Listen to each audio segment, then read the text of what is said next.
नमस्कार, आदर्श न्यूज 24 में आपका स्वागत है। साहिबगंज झारखंड, बेटा ही निकला अपने पिता का कातिल, जांच में हुआ खुलासा। साहिबगंज बुधवार को एसपी नौशाद आलम ने प्रेस कॉन्फ्रेंस कर जानकारी देते हुए बताया कि एसपी के जिला में योगदान के एक दिन बाद ही मुफस्सिल थाना क्षेत्र के बलुआदिरा गांव के समीप विगत 29 जुलाई को महादेव निवासी राजेंद्र यादव की गोली मारकर हत्या कर दी गई थी।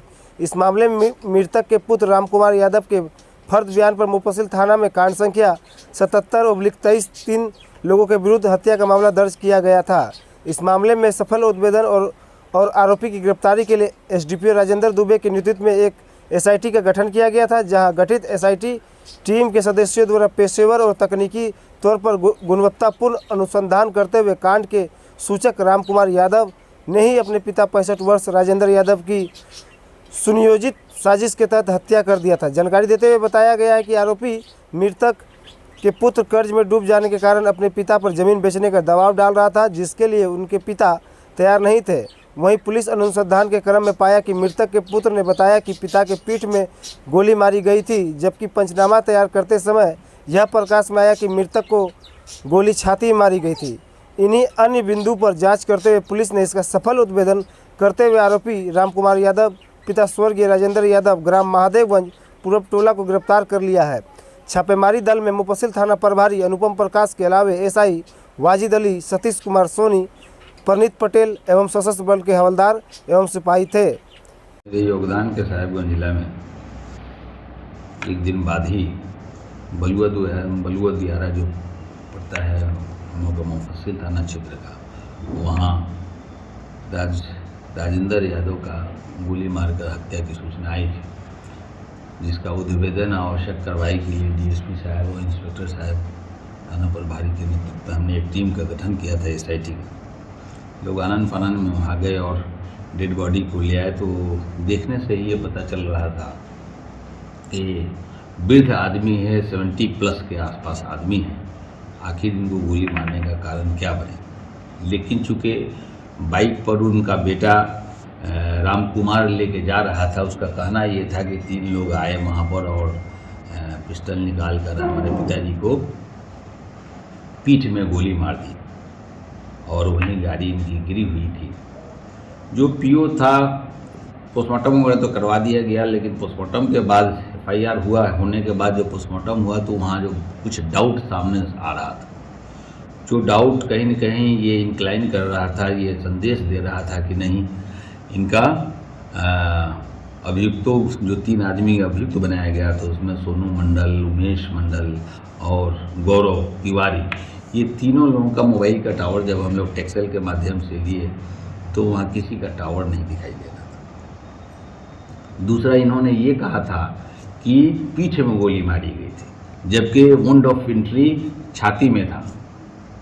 और तो जस्ट उल्टा हुआ, डॉक्टर ने ये बताया कि नहीं, वुंड ऑफ एंट्री सीना में है, चेस्ट में है, जबकि ये जिद कर रहे थे कि नहीं, पीठ में ही गोली मारी गई थी जब हम मोटरसाइकिल पर इनको बिठा के लेके जा रहे थे। ये डाउट हुआ।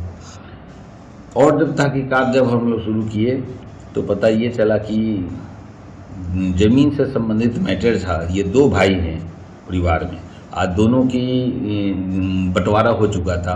पिताजी भी कुछ अपने जीने खाने के लिए ज़मीन कुछ रखे हुए थे।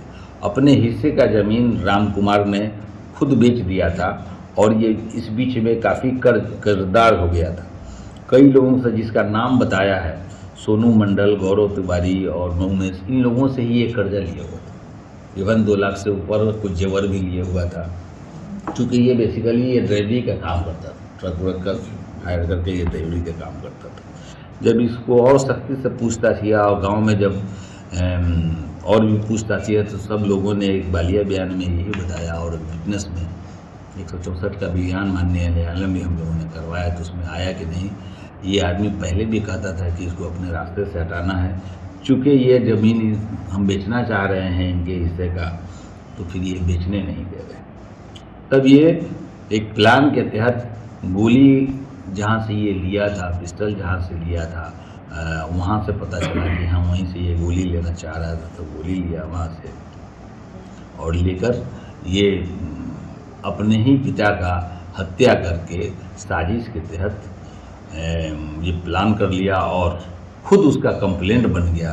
अनुसंधान में SIT टीम ने एक एक पहलुओं को बड़ी सूक्ष्मता के साथ जो है सो देखा है और देखकर माननीय न्यायालय के समक्ष हम लोगों ने साक्ष्य संकलित करके जब उपस्थापित किया तो अभी माननीय न्यायालय में भी इनको एक्सेप्ट करके अभी कारावास में भेजा जा रहा है। कुछ एक और भी पहलू है जिस पर हमारी टीम जो है सो काम कर रही है, कुछ और भी साक्ष्य संकलित होगा। घटनास्थल से हमें मोटरसाइकिल मिला था और गोली का अग्रभाग हमें पीएच मिला था। घटनास्थल ऐसा है जहाँ पर वो रास्ता से इनका बलुआ बथान जहाँ पर जानवरों को रखने के लिए ले जाया जाता तो वो रास्ता ही नहीं था। और दूसरी इम्पोर्टेंट बात यह है कि इनके पिताजी कहीं न कहीं चौकीदारी का काम करते थे कहीं माइंस में, वहाँ वो कभी बलुआ बथान जाते ही नहीं थे, क्योंकि ये जानवर जो पाले हुए थे इनके पिताजी नहीं पाले हुए थे बल्कि ये खुद पाले हुए थे। जहाँ ये देख रहे थे जाता या था या किसी से करवाता था, तो वो रास्ता अख्तियार किया गया ये दिखाने के लिए। और रास्ता के बारे में जैसा दिखा वीडियो देखने से पता चल रहा है कि वो रास्ता आगे में बन रहा है, वहाँ जाने के लिए बिल्कुल ब्लॉक है। जब बराबर ये आदमी जब उस बलुआ बथान में दूसरे रास्ता से जाता था वो कौन सी परिस्थितियाँ बन गई जिसके वजह से उस रास्ता को अख्तियार किया।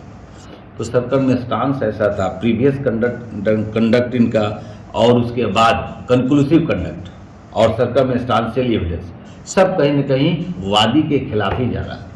नटसेल में ये हो गया कि वादी ही इस केस हत्या के अपने पिता के हत्या के केस में खुद जो है सो मुदाले बन गया और आज हम इसके माननीय न्यायालय के समक्ष उपस्थापित करें। सर इसकी गिरफ्तारी कहाँ हुई थी? इनकी गिरफ्तारी अपने घर से ही हुई थी। पुलिस की तफ्तीश के मुताबिक बेटा ही बाप का कातिल है। जी बिल्कुल, जितना एविडेंस आया है जिसके अनुसार अभी यही है और पूरे समाज के लोग और टेक्निकली जितना भी हम लोग अभी तक एविडेंस जुटाए हैं उसमें कोई डाउट नहीं है जिसका एक्सेप्टेंस भी कोर्ट में हो चुका है। कितने लोग शामिल है सर इसमें? मात्र, क्योंकि विवाद तो इसी से था ना। कितने असेसमेंट हुआ है प्रॉपर्टी का सर? प्रॉपर्टी कितने का होगा जो मारा है? जो जमीन तो जमीन का वैल्यू तो उधर ज़्यादा है, वैसे ही 3-4 लाख रुपया इसके पास कर्ज था। जब दूसरे से भी करीब 2.5 लाख रुपया प्लस जेवर जो लिया है 3 लाख रुपया कर्जदार था और भी कुछ पैसा दूसरे से जो लिया हुआ था। ये डिटेल्स नहीं दिया है लेकिन लोगों ने बताया कि मेरा भी पैसा बाकी है, मेरा भी पैसा बाकी है।